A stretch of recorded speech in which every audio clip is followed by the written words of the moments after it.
Good, happy Friday morning. It's Friday, October 25th, 2024. I'm Riley King, and welcome to your WRMK News 12 Morning Newscast. We have a jam-packed broadcast to get to on this Friday morning, so let's begin right now.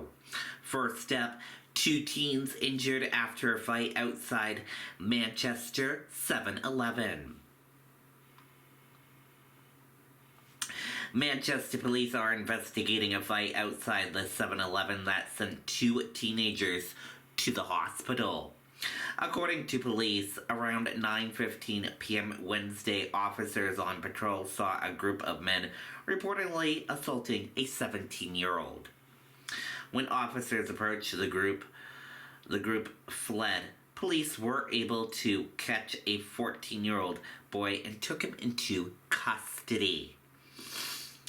The 17-year-old victim was taken to a local hospital for non-life-threatening injuries. Shortly after, another 17-year-old walked into a hospital with stab wounds, which police said were also sustained in the 7-Eleven parking lot.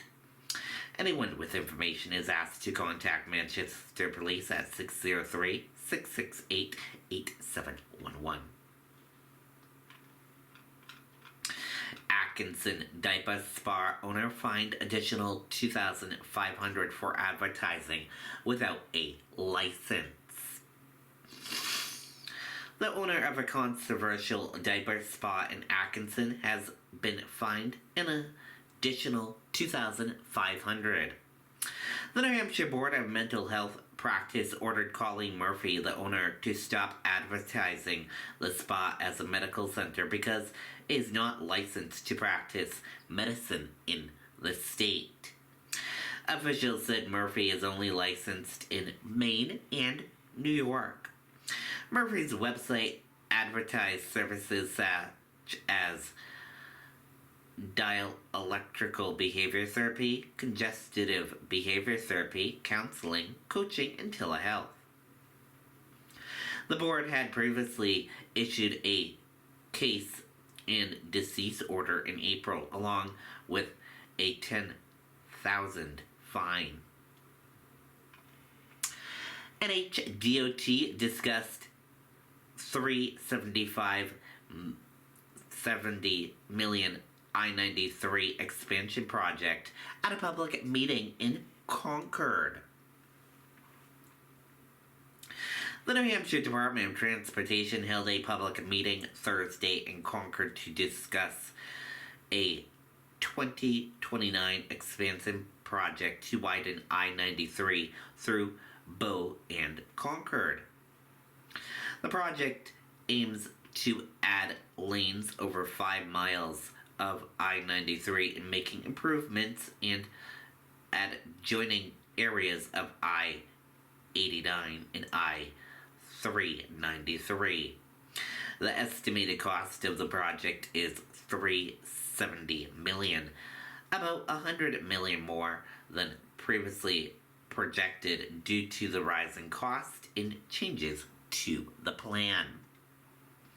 If funding remains available, the widening is expected to be completed by 2038.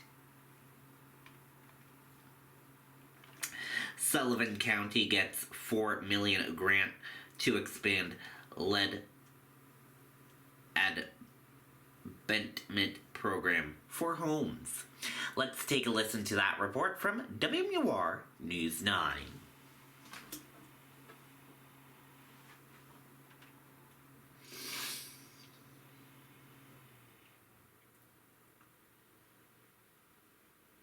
It's pervasive. It's everywhere. It's been nearly 50 years since lead paint was entirely phased out of use in the U.S., but to this day, it can still be found in homes across communities like Sullivan County. Over 85% of our housing stock is built before 1978, which was the year that lead paint was banned.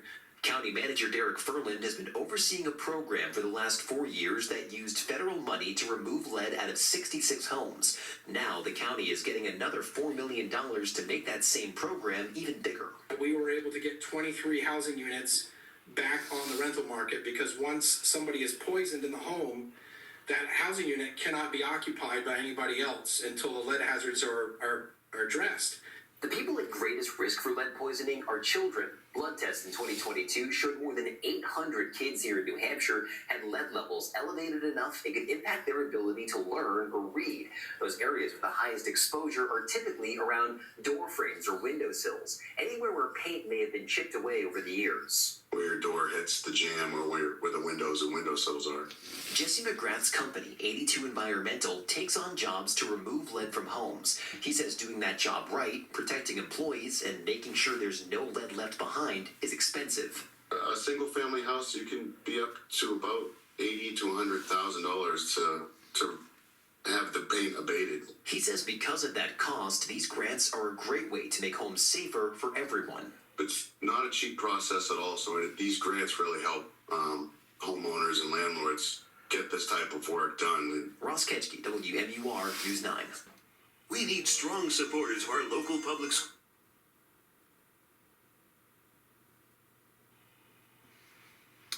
Okay, and there you go on that report. Police in Pelham identified the driver of van in connection with hit and run on Mammoth Road.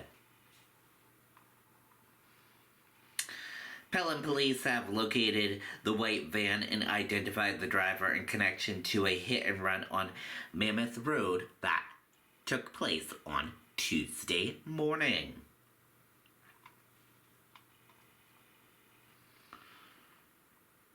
The crash occurred just after 7 a.m. near Muldoon Park, seriously injuring a 53-year-old woman.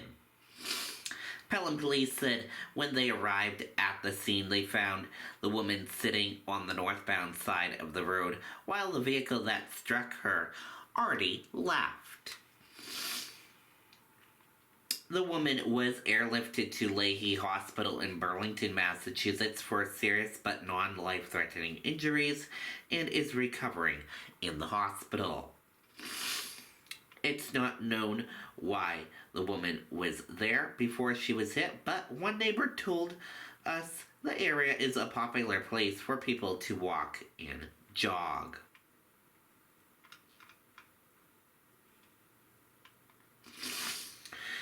McDonald's says it found source of onions linked to E. coli outbreak.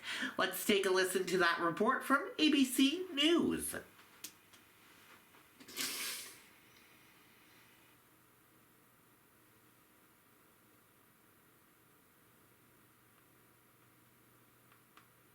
McDonald's late today saying they have now traced the source of the onions linked to that deadly E. coli outbreak to one supplier in California. So far, 49 cases reported in 10 states. One person has died.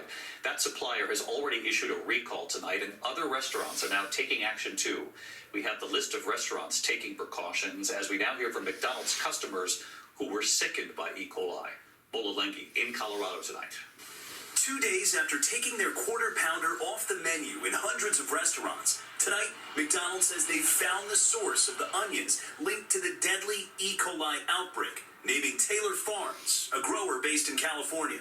Taylor Farms already issuing a recall of their onions, and with cases expected to rise, other restaurants are taking action too. Yum Brands announcing they're proactively taking fresh onions off the menu at select Taco Bell, Pizza Hut, and KFC restaurants out of an abundance of caution. So far, one person has died, and tonight, some of the nearly 50 who got sick are speaking out. I actually felt like I was dying at first. Chris Hardcastle says she ate quarter pounders at locations in Colorado and Wyoming while on vacation, and when she got home, days later, she had to go to the emergency room. At first, my stomach was severely cramping, and then it went into my back, and my kidneys were hurting really, really bad. It was almost like mirroring labor pains. Attorney Ron Simon representing multiple victims. That's terrifying. I mean, imagine eating a burger and 2 days later being deathly ill. No one expects that from eating a hamburger. Well, David, the CDC is expected to update the number of cases as early as tomorrow, with the current nationwide tally of 49 expected to go up. David? All right, Mola Lengi with us again on this. Mola, thank you. At Verizon, every phone. Okay, and there you go on that report. That does it for this morning edition of WRMK News 12. Thank you for tuning in and watching. Have a great rest of your Friday, and I'll see you back here later on today for another broadcast. Goodbye, everyone.